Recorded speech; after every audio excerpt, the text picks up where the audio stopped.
I met him in the jacket queue of the Student Union one night. You know, the big one, just off George's Square. 8 floors, cheap drink, cheesy music. Wasn't my uni then, well, not that time. But I could still get in my college card for that year. And lasted a good 4 months before packing it in. And of course I had to stay till the very last song. My bladder battled hard against a big mass pogo stick of I could walk 500 miles and... By the time I made it to the toilet, you should have seen the size of the queue. It was all the way around 4 floors up. And my pals were already outside and the bouncers wouldn't let them in. So there I was. A tap from the shoulder. Have you lost your pals or no? Sorry.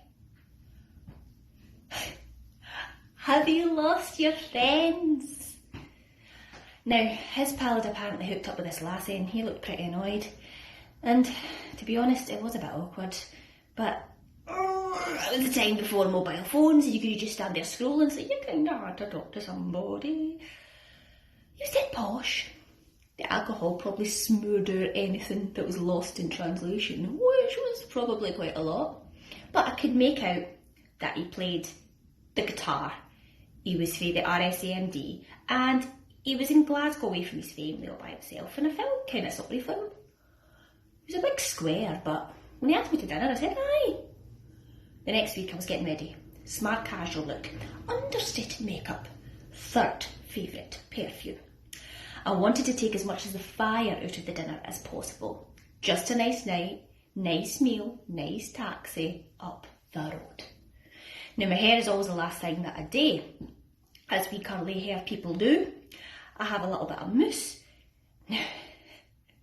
For a girl with curly hair, you run out of mousse. That's an absolute disaster. Now, I didn't have any stashed, and I had 15 minutes before I was due to leave. And of course I lift up the can and I'm finished. It's done. So I reluctantly reach up to the back of my wardrobe and pull out a huge can of hairspray. Scrunch, tousle spray, scrunch, tousle spray. Now, by the time I'm done, I've used about half a bottle, but it looks flawless. Would it move in a category 5 for hurricane? Probably not, but still flawless. So, I get there and he's really made an effort. Soft music in the background, a couple of flowers on the table, candles burning softly next to the well-folded napkins, and a wee guitar placed strategically next to the dining table. It stank of hairspray, but he was far too polite to say anything. The absence of inebriation stunted our conversation a bit.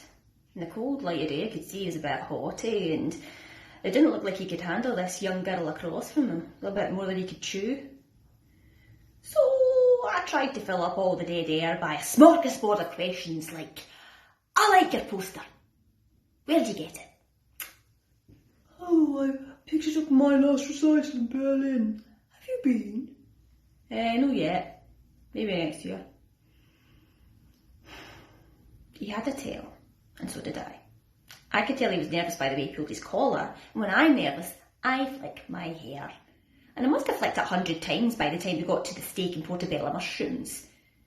It was delicious. So much so that I'd even resolved to the possibility of a second date, based on his cooking alone. That was before it happened though. Just before, he placed a large fork full of meat in his mouth. He asked me what I was studying at uni. And subsequently, this went to the biggest sweep of hair of the night. Well, I'm far too young to really know what I want, and does anyone ever really know? And his jaw slackened when he chewed the meat. And he just stared at me. I frowned. Bit rude. But I carried on with my philosophy in strong defiance. Who was he to judge me? And then he looked at me and broke his stupor, grabbed a jug of water and dumped it over my hair, and it hissed, followed by the stench of rotten eggs. I was forever grateful for him putting out the little inferno in my hair, but we never made it to dessert.